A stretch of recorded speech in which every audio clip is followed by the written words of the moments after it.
నమస్తే అన్న, చూడండి ఈ సామాన్లు ప్రతి ఒక్కటి మన దగ్గర ఉన్నాయి. మీకు ఏది కావాలన్నా కానీ స్క్రీన్ షాట్ తీసి మాకు ఇదే నెంబరు వాట్సాప్ ఉంది, వాట్సాప్ పంపేయండి. ఎంత రేట్ అయింది మొత్తము చెప్తా.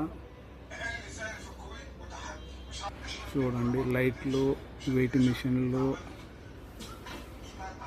చేతి లైట్లు, ఐరన్ బాక్సులు, ఎల్టీ సరుకులు, తర్వాత ఫ్యాన్లు,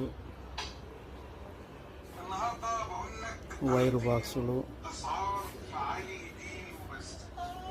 మిక్సీలు, పెద్ద సరుకులు, చిన్న సరుకులు, ఆ తర్వాత వెల్డింగ్ మిషన్లు. ఓకే, మా నెంబర్ 65537855 6553855. ఏం కావాలంటే మాకు కాల్ చేయండి, మేము పంపగలుగుతాం.